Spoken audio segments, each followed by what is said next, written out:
Welcome to the Unabridged podcast. I'm Ashley. And this is Jen. Join us for bookish episodes and check out our website, unabridgedpod.com, where you can find lots of new bookish content to grow your TBR. Sign up for our newsletter to find out more about online book discussions and upcoming events. Find us on Patreon for extra unabridged content. Join us on Instagram and Facebook at unabridgedpod and message us there or see our website to get plugged into the Unabridged community. You want opinions about books? We've got them. Hi, everyone, and welcome to Unabridged. This is episode 290. Today is our March 2025 book club episode, and we are talking about Shifa Saltagi Safadi's Kareem Between. Before we get started, we're going to do our bookish check-in. Ashley, what are you reading? So I just started this one. This is Peter S. Beagle's I'm Afraid You've Got Dragons. And this was a Libro FM ALC pick. It actually, like the cover and stuff, kind of reminds me of Kelly Barnhill's The Girl Who Drank the Moon, which I loved and just could use a story like that in my life right now. And so that's why I started. But really, it is going to be hard for me to tell you anything about it. It is set in this, as you might guess, fantasy kingdom. And they have dragons running around, but they're like small and puny and kind of annoying. So they're kind of like a pest. And at the beginning, we meet someone who has an extremely long name, but he prefers to be called Robert. And he now has the job that he has inherited from his father, who passed away, of being a dragon exterminator, which he absolutely hates, and he does not want to do it. But he's also trying to care for his younger siblings and his mom, and so he's trying to navigate that. So we have Robert, who is going on, like he's off on his duty to go exterminate some dragons. And we also meet the princess of the kingdom, Cerise, who is, at the very beginning, she has been sent to meet all these suitors from all these different places, and she detests everything about that setup and situation. And she runs off to the woods to try to get away from all the pressures, and then runs into someone who is coming to be one of the suitors, Crown Prince Reginald. And he does not want to be Crown Prince. He rejects his status in life, but he's still trying to find the castle and do the thing that he's supposed to do for obligation purposes. And he runs into her in the forest, but she does not say who she is. And so he thinks, he has no idea that that is the princess. And meanwhile, she is like completely wowed by him. She feels a little weak in her knees. And so she is like, oh my gosh, he's coming to be one of the suitors. And so she rushes back to the castle, and to her parents, the king and the queen, she's like, we have to clean this place up. We got to get rid of all these dragons. This is disgusting. And she's never like that. And so then they're kind of like, what is happening? But they also kind of want to oblige. And that's where I am.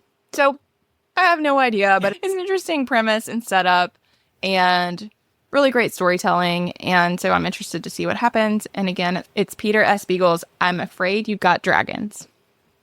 That sounds delightful. I think I got that one as well because I thought it sounded like so much fun, but I've not listened yet. Yep. So, yeah, that sounds like a good one so far. Yeah, it's got a lovely cover, and I was like, man, it's a funny title. I don't know. Caught my interest. What about you, Jen? What are you reading?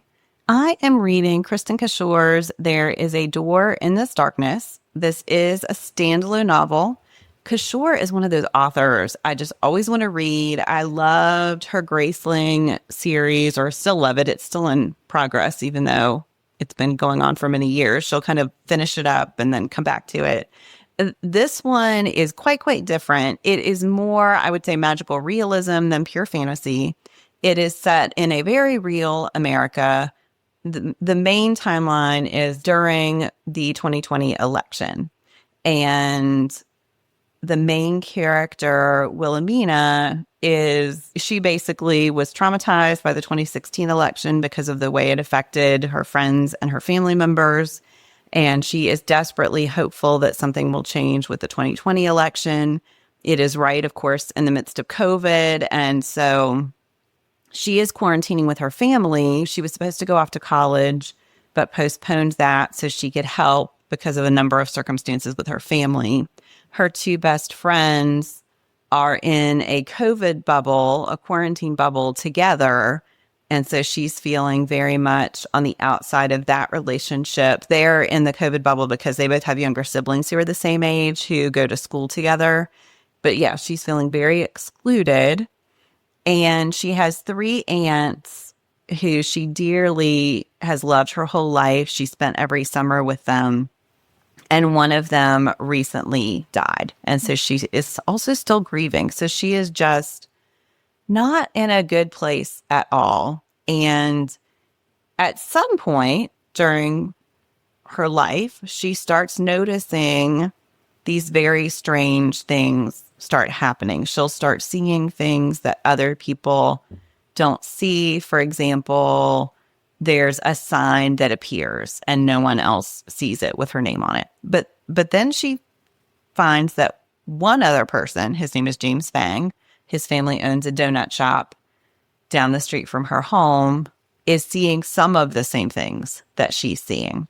And she thinks back to something that her aunts said about doors that allow you to sort of step into yourself. And so I'm at the point in the book where clearly there's a lot of foreshadowing and things are going to happen. And there's this countdown to so many days until Wilhelmina steps into herself. But I don't really know what the answer is going to be. I have some suspicion of the way it's going to go. But wow, the book is really resonating right now. And not always in the best way, but it was published in 2024 when I imagine Kishore was thinking there would be a different outcome than the one we are living in currently. But it also, you see the characters making very empowering choices about the ways that they have chosen to react to some of the heartbreak that has happened. And so that part is enabling. I would say it is empowering, but it's still, there are parts of it that are feeling very heavy. Kishore is a great writer, and I love the way she writes both reality and fantasy. I love the way she develops very realistic characters who are doing their best in less than ideal circumstances. And so I love all of that. It's just, we're batch recording today, and I said in one of our early episodes, I didn't realize how many heavy books I'm reading, and I didn't initially think this would be one of them, but parts of it have been very heavy. So proceed with caution, friends, but I would say on the whole, I recommend it. That is Kristen Kishore's There Is a Door in This Darkness. Yeah, I love her, Jen. And I love that title. I saw you had shared it on Instagram, and I was like, ooh, man, I didn't know she had a new one. But I'll wait till you get to the end, and you can report back on whether I should read now or wait until a few years from now, which would also be okay. All right. Well, we are going to shift our discussion to Kareem Between. I will just go ahead and say another book that resonated in some wonderful and not so wonderful ways. But this one did win the National Book Award for Young People's Literature, so I think that's a fun detail. So here's the synopsis. 7th grade begins, and Kareem's already fumbled it. His best friend moved away, he messed up his tryout for the football team, and because of his heritage, he was voluntold to show the new kid, a Syrian refugee with a thick and embarrassing accent, around school. Just when Kareem thinks his middle school life has imploded, the hotshot QB promises to get Kareem another tryout for the squad. There's a catch. To secure the chance, Kareem must do something he knows is wrong. Then, like a surprise blitz, Kareem's mom returns to Syria to help her family, but can't make it back home. If Kareem could throw a penalty flag on the fouls of his school and home life, it would be for unnecessary roughness. Kareem is stuck between countries, between friends, between football, between parents, and between right and wrong. It's up to him to step up, find his confidence, and navigate the beauty and hope found somewhere in the middle. All right. Well, Ashley, what were your overall impressions of Kareem Between?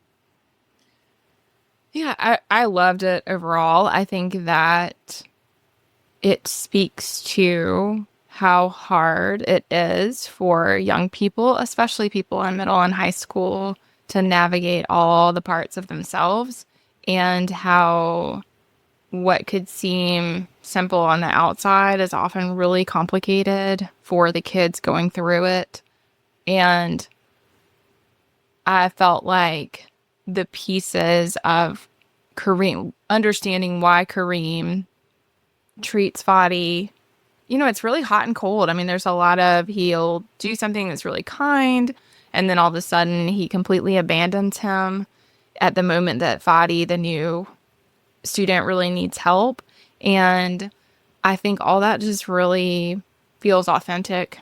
And also, like, I think we see how nobody is helping him navigate that. Like, that was really striking to me in the book. I think often we don't have those conversations with kids to help them know that it's okay to feel those complicated feelings. And that I think, yeah, I mean, I really liked it. I think that it's a lovely story of a kid learning how to celebrate who he is instead of feeling like he has to be sorry for it, but how hard that is to do. And I think absolutely, like, there's all these structures in place that make it really, really hard to honor who you are in the face of a structure that really is wanting to silence and disempower you. But like Jen said, it's a hard time to read this.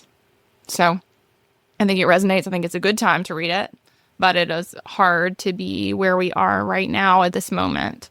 And knowing how much these things could happen today, tomorrow. They might have happened between the time of recording and you're listening to this episode. And that's just really hard because I think this does a great job of showcasing a kid and his family and seeing the humanity of that and like what that looks like. So I was talking about the school stuff, which I think is relevant, but then there's the larger political, there's what was called the Muslim ban is thoroughly discussed in the book, as you know, if you have already read, but just dealing with that right now in 2025 and thinking about what could come is just really hard because I think the book does such a great job of just showing real people who are lovely and kind and who are already have experienced such hardship and are just trying to like find their way for their family. I think that really holding on to that is important.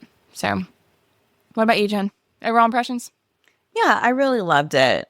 I am finding some of the details are not sticking with me a whole lot, but as we're talking about it, I'm remembering all of the nuances of the book itself. I love a novel in verse, and I read this one in print, and I thought that Safadi makes some really innovative choices with the way it's written on the page that I kept thinking as a teacher, because there are also all of these fun teaching moments where he's thinking through definitions of words. Like I'm going to share a quotation where he's defining conjunction or where he's learned lessons from the books that he's read that he brings in. So I think it would be a really fun book to teach at the middle grade level. Mm-hmm. And I found so much to love about it. So yeah, overall, my impressions are very positive. Like you said, Ashley, I think that bridging of, the very maybe more focused, zoomed in problems that he's dealing with at his school, and then the more zoomed out way that he's dealing with issues that are affecting the whole country. I think that balance was struck very well.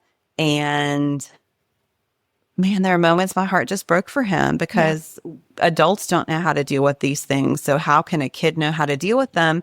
And yet he's a child who's willing to learn from his mistakes and to make changes and to step out and advocate for the things that are important to him. So he blames himself for a lot and takes on so many burdens. I mean, the part where he feels responsible for the death of his grandfather because of a lie he told is so heartbreaking, because most kids can lie and then learn from it and learn that it's wrong and move on. And for him, he feels, those parts were really, really heartbreaking. Yeah. But I also think it's really powerful. And I think we have a lot of kids who are dealing with things that they shouldn't have to deal with yet, but they are. And so I think it's important to have literature that helps them to feel capable of moving on in the face of those things. So I overall, my impressions are really strong. Yeah. Yeah, I agree, Jen. I mean, I think all those things about his grandfather, one of the things I really appreciated in that moment was that it finally comes up with his dad and he finally talks about it. And I think that for kids to see how saying those things out loud can be really helpful and really healing, I think is important, because so much of the book he carries things silently, and that's part of why it's so heavy. Yeah. All right. Well, we are going to shift to something a little more specific that worked for us. Ashley, what do you want to highlight? I think I want to focus on Kareem's dad. I think that while he is obviously a secondary character, I really, really loved how Safadi shows him as someone who is authentically navigating an impossibly hard circumstance and doing it the best way he knows how. And I think we really see that. Like, I think that moment that we just talked about where Kareem says to his dad about his grandfather, and he just finds a way to say to him that what happened was not his fault. And in a way that I felt honored what Kareem was saying. I think that is really hard for us as adults to do sometimes, is we want to comfort, we want to soothe, we want to fix the problem, and sometimes the problem cannot be fixed, and a lot of what they're dealing with cannot be fixed. But I love the way that he continues to show up, that he continues to navigate, and that he continues to hold the boundaries, but also make space for his kids amid these really hard circumstances. And like all of a sudden he's having to be both parents, and he's having to do all the things. And so I just really loved that. I think that it was a beautiful depiction of how it can feel for parents, but how parents can continue to embrace and love and support and empower their own kids in these really hard times, which I think is a really important message for all of us adults out there right now. So What about you, Jen? What's something that specifically worked for you? I really loved watching Kareem's relationships with all of the boys, Safadi and Jerry, and even Austin, because I think that each relationship has its own complexities. I liked that. I mean, Austin clearly has some issues, but I love that the book and Kareem found a place of empathy even for him, because to be the son of the coach and to feel all of that pressure, and to watch his dad, I don't feel like his dad works through what happens with him in a great way at all. Right. And so I felt a lot of empathy for Austin in that moment. Now, the things that he did to Kareem and Safadi are clearly not excusable, but you also see the power of, like, I love that you highlighted Kareem's dad, because then you see the power of how he is enabling Kareem to learn from a mistake and to move on from it, where Austin's dad is not. And I think that he learned so much from Fadi, and even just the assumptions. I was really struck for some reason by the moment when he realizes that Fadi is not Muslim, that he is Christian, and that he is making assumptions as well, and that's a process everyone has to work through, and to understand that within communities there are differences, and that we can still work through them and have good conversations about them and just talk about them. Yeah, I think what you were saying about just finding the power to say the thing, and then seeing the way that builds connections. And I loved the way that Jerry fits into the whole group as well. I think, he's such a nice kid, and he's so, he takes Fadi's side when Kareem doesn't feel like he can. Yeah, I just feel like there are a lot of really great models here and great conversation starters amongst those different relationships. I thought that was really well done. Yeah, for sure. All right. Well, each of us now is going to share a quotation. Ashley, what do you want to share? I wanted to highlight that scene where Kareem is praying in the library and Austin comes in and grabs the prayer rug. And Austin says, "What was I thinking, Kay? You're not American enough for our team." And then the narration goes on to say, "This is a country of free speech, but sometimes words spoken freely hurt." And I think there were so many things. I think that was just a great example of a scene that I thought we saw a lot of in the book, where there's so many things that can be examined there. Like you said, Jen, it's such a great teachable book. But, first of all, the fact that Austin would dare to touch the rug speaks to ignorance about someone's religious beliefs and how to respect those. And then the nickname K that comes up over and over again, and like this, that he can't be bothered to learn how to say Kareem, and therefore nicknames him with this word that we also use as a like way to just disengage from things. All of that was just like very smart and very well done. But then this idea of being American and what it means to be American, which again, sadly, deeply resonant right now in ways that are hard for us. But I think asking that question and who has the right to be, you know, what does that even mean, right? For a middle school football team, like how ridiculous. But yet at the same time, it is this underlying belief system that Austin feels empowered to use as a bullying moment. And so I thought all of that was really powerful. And then, of course, also for him to say that about the country of free speech, because he is contrasting to Syria, which, you know, we're not going to get into the details of that today, but we certainly know that the war that is being fought is exactly for these reasons. And it is a very important war. And he knows that. And he knows that why his family left was to escape. You know, so it's like he understands the contrast and tries to be grateful for the opportunities that his family's having. And yet there's just so much discrimination that is entrenched in what's happening to him. And then also there's just so much emotional weight that he's having to carry and that he doesn't know how to carry. And then that helps us as the readers feel some empathy for him when he does these, you know, things that are not kind to Fadi. It makes us have a little bit more compassion for his circumstance. So I just felt like that was one of the scenes I thought was really powerful. And so I like the quotes, but also kind of that whole moment I thought showed a lot that was important. Yes, I really love that too. Well, and the way that football's in the center of the novel is so interesting. And I appreciate the way his dad talks to him about it and really supports his interest in football. And I think all of that's really fascinating because it can stand for such great things and yet for also such toxic things. And I think seeing Kareem really focus on the positive elements of it was lovely. Yeah, I like that too. What about you, Jen? What's your quote? So I'm sharing, quote, "Conjunctions are connecting words, joiners bringing two words closer together, as in Syrian and American, me. And the words of my Jito finally make sense." And I thought just that moment of understanding that he doesn't have to make a choice between, that it doesn't have to be an or, that he can be more than one thing and that people can be more than one thing and have more than one description and more than one identity within themselves. I thought that was so powerful. It's definitely a point that the book was working toward, but that expression of his understanding of himself, I thought was really wonderful and just allowed him to make sense of who he wanted to be in a very complicated world. So I love that. Yeah, that's beautiful. And yes, I thought that the movement toward that understanding of himself worked really well and in a way that I think is approachable to a middle grade audience, but that I really thought was a beautiful celebration. All right. Well, each of us now will recommend a pairing, another book to read alongside this one. Ashley, what are you going to recommend?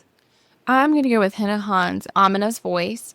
I have shared about that on the podcast, but it's been quite a while. I love her work, and she often writes for middle grade, and I think she also does a great job of really complex stories, complex characters, but written in a way that is accessible to that age group. And the reason it came to my mind is that Amina is coming from an immigrant family. She's Pakistani American, and she also is having, so she's going into middle school. She is having a similar situation that her best friend is Sujin, who is also from an immigrant family. And what is happening as they enter this age, which I think we can really relate to as what happens in middle school, is that all of a sudden Sujin has a new friend who is very American, and she's like thinking about changing her name to Susan so that it's easier for people to say.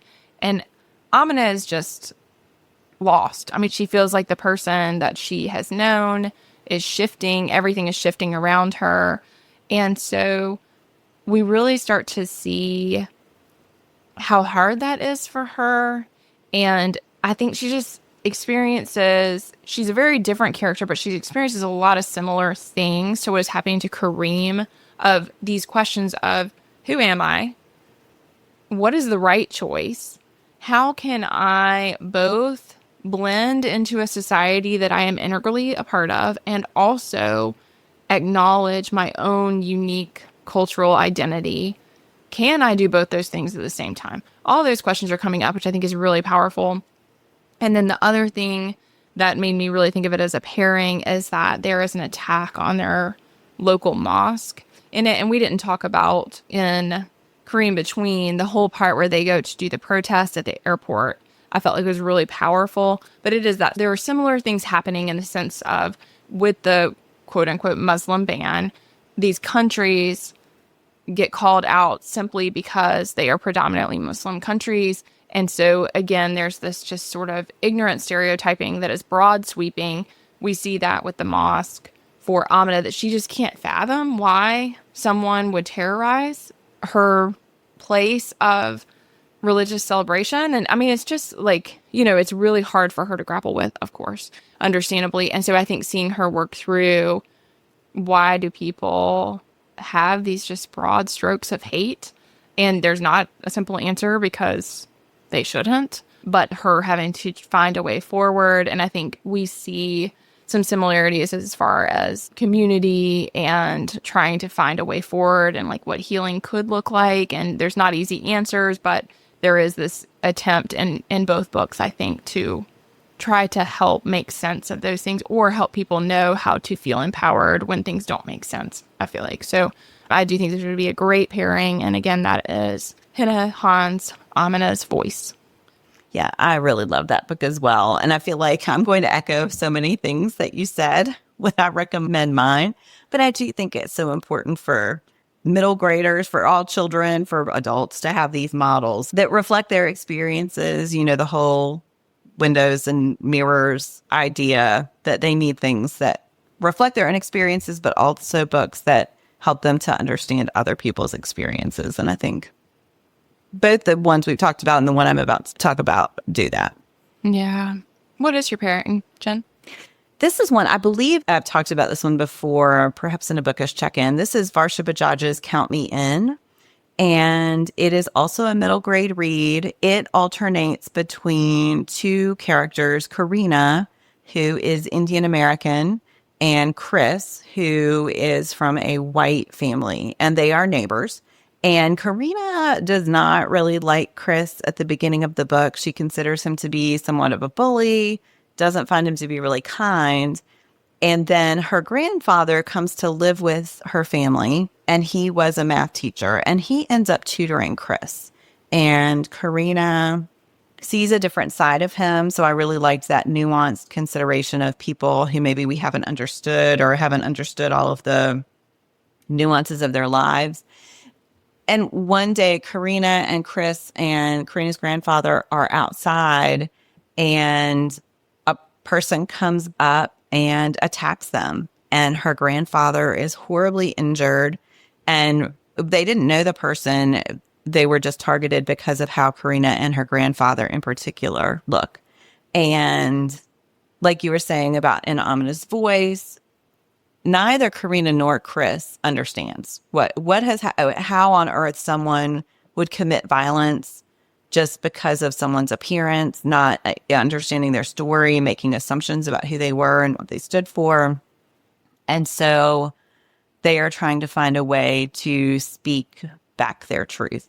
And there's that thread of advocacy in this one as well that I think is really powerful, very realistic for what middle grade readers could do. So it's not something that's so far outside the scope of what is realistic that, yeah, I think that's really important as well, that, each person only has so much control, but here are the things that you can do that would make a difference. So I felt like there were a lot of connecting themes and plot lines for this one as well, which is Varsha Bajaj's Count Me In. That sounds great, Jen. I think you might have shared it before, but I definitely have not read it, and it brings it back to my attention. I want to add that to my TBR. Yeah. Yeah, it's been a while. I'll have to look back, but All right. Well, we are going to wrap up our discussion of Kareem Between with our bookish hearts. Ashley, what would you say? 4 bookish hearts for me. What about you, Yeah, Jen? I'm in the same range. 4.5, maybe. The more we talked about it, the more I loved it again. Yes. Yes. I mean, I think it's fantastic. I think it's very appropriate for the age group. I think I'm not the primary audience, but it's really well written for middle grade. And I love that it's a novel in verse because I think it makes it so inviting to readers. And so, yeah, I mean, great book. Yeah. All right. Well, we're going to wrap up today's episode with our unabridged favorites. Ashley, what do you want to chat about today? I wanted to share Only Murders in the Building. I watched season 1 when it came out and loved it. And then for some reason, we stalled out pretty early on season 2. And not because I didn't love it. I don't actually remember what happened. I don't know. Anyway, we are back at it and rewatching, starting with the beginning of season 2. And I just love it. I love the chemistry between the actors. I think it's a brilliant series, and I love the connection between like real life events and what people say on the podcast and like all that. I mean, I just think it's really clever, really fun, really funny, and tightly woven. I think it's a really good script that is a lot of fun for the audience. So I just wanted that's my favorite right now. What about you, Jen? I am recommending the series Pachinko, which is based on Min Jin Lee's novel. The novel is one of those I didn't read right away because it's pretty lengthy and I knew it was a multi-generational saga and I just have to be in the right headspace for those. And then I read it and I was like, why did I wait so long? Because I could not stop reading. It felt like it was 100 pages. Yes. And the series came out and I had that same sort of mental block. Like I knew I wanted to watch it, but I also knew it was subtitled and oh my word, I cannot stop watching. It centers on 4 generations of a Korean family. It does begin in Korea, and you see the way that the Japanese presence there has affected the citizens of Korea. And then eventually the family moves to Japan and face, again, great hardship, great discrimination. The Japanese government tries to eradicate parts of the Korean culture and to make them assimilate. It is so beautiful. So a large part of it takes place around World War II. And then there's a modern part that's set in 1989. And just the costumes and the settings and everything are amazing. They also do this interesting thing with the subtitles. So sometimes they're speaking in Korean and sometimes in Japanese, and the color is different. And so seeing when people feel comfortable speaking in Korean versus when they choose to speak Japanese, there's this interesting commentary on power in a given conversation. It is just beautiful. So there are 2 seasons out so far, and I devoured both of those, and I was so sad when it was over. So there is supposed to be a season 3. I'm not sure when, and I cannot wait. It is one of the best things I've watched in a long time. So that is Pachinko. Oh, man. You know, I love that book. So I will have to would love it. It's on Apple TV Plus. So we had prioritized that in our rotating streaming subscription. We turned one off. I have that free right now. So maybe I get like the 3 months for free or whatever because I finally had to update my phone. Story of technology. So I think I have a 3-month or something. You should take advantage of it. It's beautiful. All right. Sounds good. All right, everyone. Well, thank you so much for listening. We would love to know what you think about Kareem Between. So even if you weren't able to join us for the chat, we would love to know what you think about the book. You can message us on Instagram at unabridgedpod or email us at unabridgedpod@gmail.com. Thank you so much for listening. Do you have comments or opinions about what you heard today? We'd love to hear them. You can find us on Instagram, Facebook, and Twitter at unabridgedpod or on the web at unabridgedpod.com for ways to support us. To get more involved, you can sign up for our newsletter, join a buddy read, or become an ambassador. Thanks for listening to Unabridged.